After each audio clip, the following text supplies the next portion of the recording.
Okay, boys and girls, we're just going to do a quick review for our quiz. So this is our Chapter 1 quiz review. Okay, so the first thing that you need to know or have to know is about horizontal and vertical number lines. So if I had a question like this, plot all the numbers that are between 6 and 12 that are odd. And if it's a horizontal number line, so a horizontal number line goes like this, and what you would do is put down the 6 and the 12 and fill in. So we're going to do 7, 8, 9, 10, 11, and I have 12.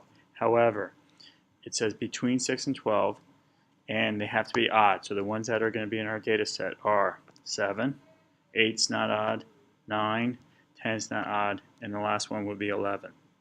So the answer would be 7, 9, 11. Those have the dots. Remember, we have to put the dots.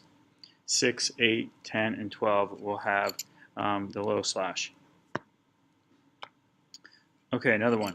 You have to order fractions least to greatest. So let's say you had 1/3, 2/5, and 1/4. So you could do this a couple ways. One way is to find the least common denominator between all of them. And if you do that, then it's a little bit easier because then all you have to do is compare the numerators. So the least common denominator between all of them, we could just do 60 if you multiply them all together. So if I do 60, 60, and 60, we say to ourselves, how did I get there? So 3 into 60 is times 20. So you multiply numerator by 20. This one is times 12. So you times numerator by 12. So 12 times 2 is 24. And finally, this one's times 15. So that numerator is going to be 15. So if it was least to greatest, we would do we're going to do the 1/4 is the smallest right here because 15 is the smallest. Next is 20, so that's the 1/3. And let me just get my eraser. And then finally, it's going to be the 2/5 because 24 is the next biggest. So it's going to look like this. Okay.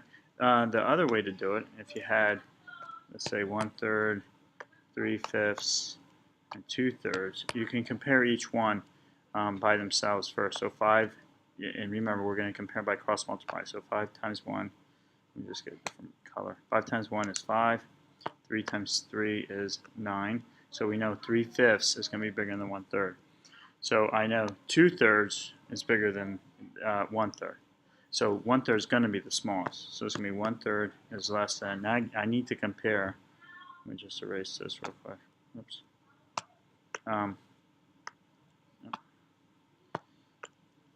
Okay. The eraser's not working on here.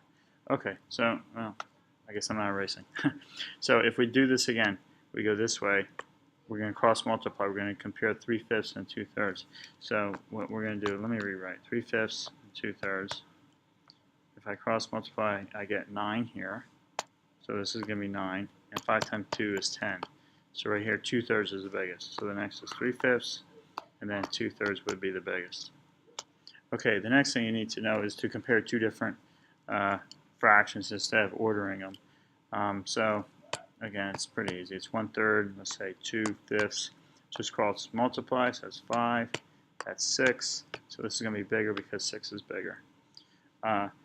If you need to order and you have a decimal, so let's say we have 2/3, 3/4, 0.8.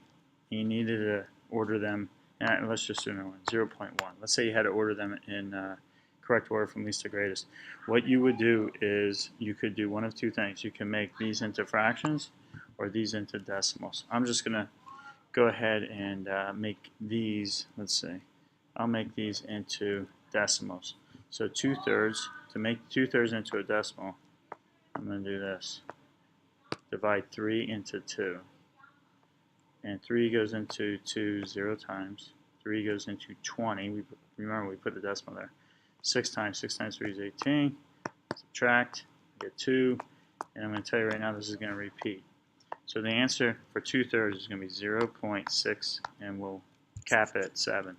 3/4, so 3/4 you could divide, or what you could do is get the denominator into 100. So you times it by 25, so the numerator is 75 hundredths. So it's 75 hundredths. And what I like to do is make these into hundredths also. So let me just, hopefully the eraser works now. Yep, there we go.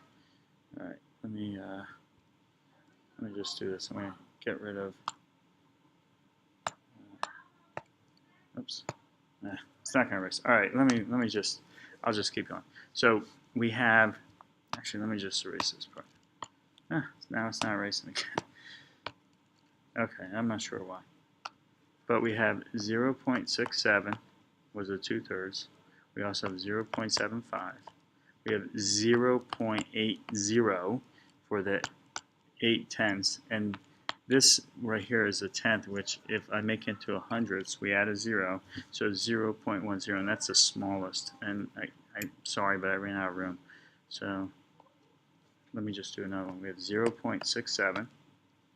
We had 0.75. We had right here 0.8, but you add a 0, so 0.80, because you want to keep them the same to compare. And then finally, the first one was 0.10. So if you look at these, and that's a comma, if you look at all of these, there are commas there. Actually, there should be semicolons. If I look at each one, you want to make sure that you have 2 decimal places. And it's easier to look at and to be able to put them in order and compare them if they have 2 decimal places. Okay, so we're almost done. A couple more things. Prime factors. So if I have 70, and you need to give prime factors. So I got 7 times 10. I circle the 7 because that's prime. 10 is 2 times 5. I circle each one, and I'm done. So the prime factors of this is 2 times 5 times 7. Remember, make a factor tree. Let's just try one more. I have 140. 140 I know is 14 times 10. 14 is 2 times 7. Those are both prime. And then 10 is 2 times 5, and those are both prime. So now I have 2 2's, which is 2 squared times 5 times 7. Remember, you need to put them in numerical order. Okay, common factors. So if you had the common factors of, let's say, 12 and 20, you write down all the factors. So I like to start with 1. 1 times 12, 2 times 6, 3 times 4, and then you're done.